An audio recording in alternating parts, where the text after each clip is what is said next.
It's been nearly 30 years since England beat Australia at a Cricket World Cup, but the stage is set here at Edgbaston in Birmingham today for the home favourites who came into this tournament looking so solid to play against the most successful Cricket World Cup side of all time. It's England, Australia. This is the openers featuring Michael Clarke and Kumar Sangakkara.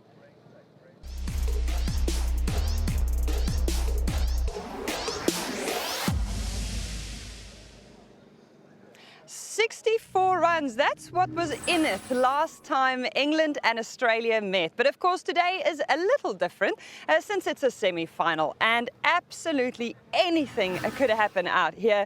Both of these teams have produced some brilliant performances at this Cricket World Cup.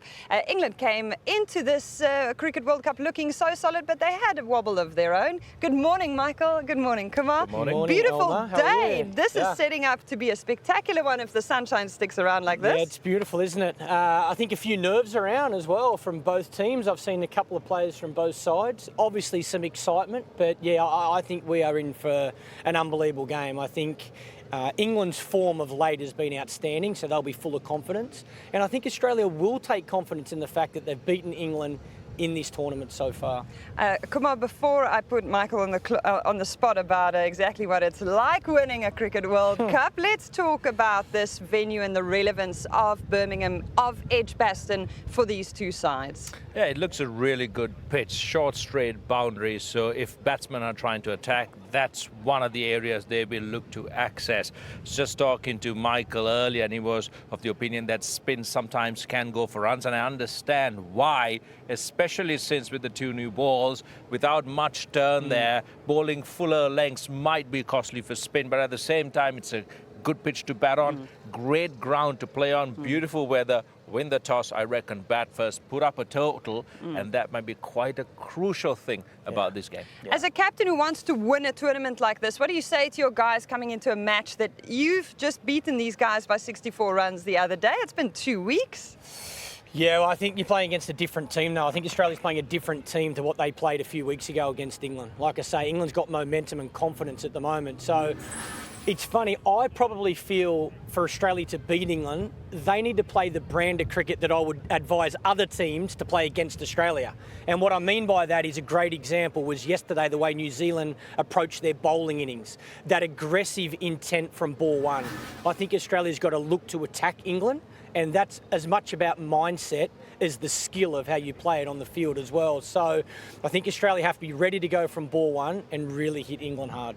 And speaking of ready from ball one and hitting hard, Johnny Bairstow is a player who seems to be in such phenomenal form now. The first England player to score back-to-back centuries in a Cricket World Cup. He seems unbeatable. Well, yeah, he's played really well, and especially after that little fractious press conference where he made a few statements against the press in certain terms and supporters expecting England to lose. He's come back from that very, very strongly, so it shows that he's mentally in a good place. But what's really worked for him is the return of Jason Roy.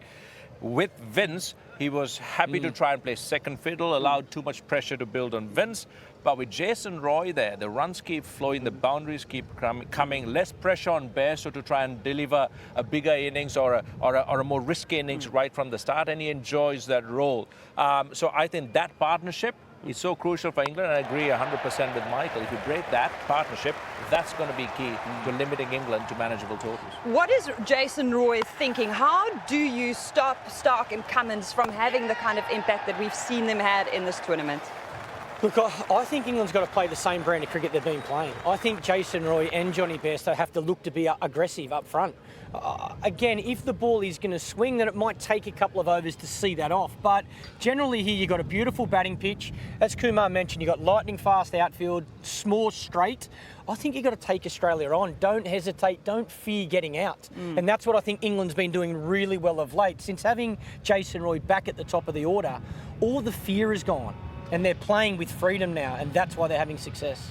Is the difference between these two sides perhaps, I've read one or two opinions that say the fact that England has such a deep batting order and the fact that even if they do lose early wickets, they might be able to sustain it late.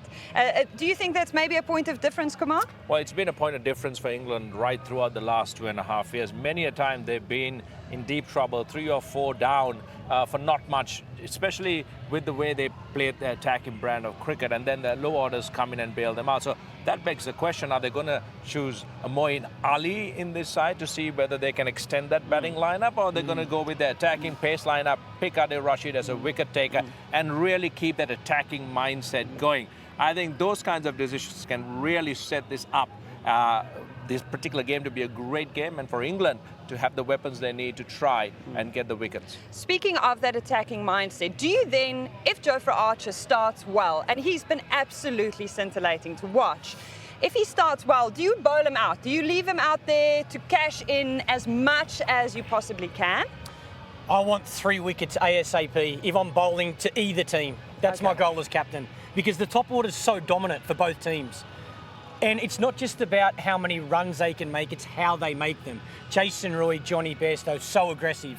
Aaron Finch, David Warner, so aggressive. So I'm looking to get into the middle order as soon as possible. So whoever my weapon is on the day for the conditions, whoever's getting me that breakthrough, if they're going to bowl 6 overs, if they're going to bowl 10 overs, I don't care. I think that's how you're going to win the game. Like I say, be aggressive, continue to look to take wickets. And that mindset of Jofra Archer to try and take wickets can be actually used against him by the Australian batsmen as well. If he doesn't get wickets in that first spell of his, I've seen on especially flat wickets, he takes the wrong options. He goes away from his strength, the ball in the bumper, the quicker deliveries and his Yorker, and he tries this slow ball variation that can actually bring a lot of runs towards the back end. So for Australia as well, there is an opportunity here to exploit that mentality of Arch of always looking for wickets. David Warner probably targeting that as a massive and an important opportunity then? Well, Davey's in exceptional form. I think what Davey will want to do is get through the first 3 or 4 overs. And he'll be quite watchful, as he has done throughout this tournament so far. But the thing he's doing so well is catching up. I think, again, his attitude won't change. If he gets a ball in his zone, he'll take it on. This is one of the reasons why I loved having David Warner a part of the teams I was captain of, because he's got this thing inside him that he thrives on the big stage. He thrives on the extra pressure. He won't fear it. You know, that's his greatest strength. He does not fear getting out in a game like this or in a World Cup final. He thinks, how do I make 200? How do I make 150? How do I take the opposition down? And that's why he's so important. Have a look at those numbers. Yeah. He's been exceptional. You know, all those guys on the list have been fantastic. But for Australia's point of view, that's a great example with Warner and Finch, their 2 opening batsmen, how dominant they have been to get Australia into this position. So Finch, of course, just as crucial. David Warner, the guy who got 122 in that loss against South Africa, not a loss that many people would have predicted. Does that do you think it's going to stay with Australia at all, or have they properly moved on from it by now? Well, you hope they've moved on, but you just in the back of your mind, your last performance you got beaten. So you got to look at that 2 ways. Does that stay there and you dwell on it, or do you say, okay, where are the areas we can get better?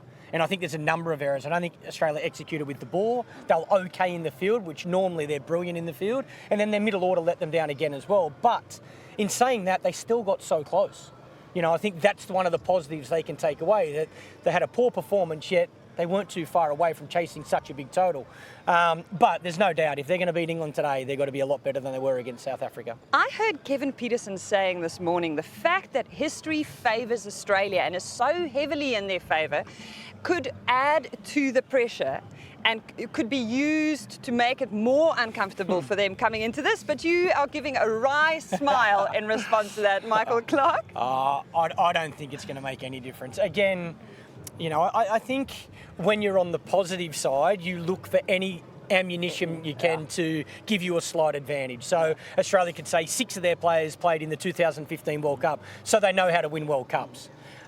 England, you can say, well, they've never won a World Cup. At the end of the day, it's about the team you have right now, the current group. What is their attitude? Are they excited? Are they nervous? Do they embrace this opportunity, or do they fear it? You know, I think what's come before, and I say this about semi-final cricket and final cricket, it's all about on the day. Mitchell Starc, speaking of on the day, was absolutely on fire against England the last time these two sides met. His wife tweeted the morning saying that some fan gave him an earful over breakfast that fired him up, and Anya legend, he delivered. I don't think he needs any fan to say anything to him to get fired up. The fact is, the Australian team, the English team, all teams that play take a lot of pride in representing their country and playing in such a big tournament. This is almost a once-in-a-lifetime opportunity for some players. With a 4-year gap, you never know whether they're going to make a return.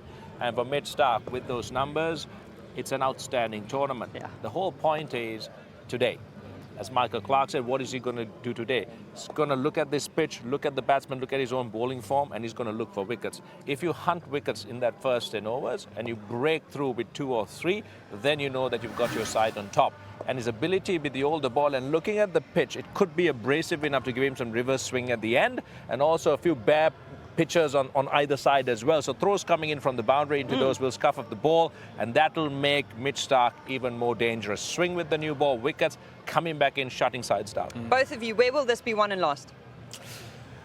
I think it's a new ball game. So I think batsmen are going to look to dominate because you've got a very good batting surface, so runs are so important. And then I think the bowling as well, how the new bowlers execute their skills. Yeah, I agree with Michael as well, and I just think that in big matches like this, your middle order and your number 7s, how they perform is absolutely crucial, especially if those new balls work and wickets have fallen. How do you respond to that pressure? If you can build those partnerships long and get to those 280, 285 totals, there's worth as 350 on any other day. So it's just that fight and that belief that the middle order and late order has. So who will face New Zealand in the final? We will have an answer one way or another. The stage is set for a beautiful day out here. It's England, Australia. Make sure that you follow at ICC, at Cricket World Cup. Use that hashtag CWC19 to chat to us during the day. I will be in and around the ground making sure that you don't miss a moment of what's happening here. But for now, it's goodbye.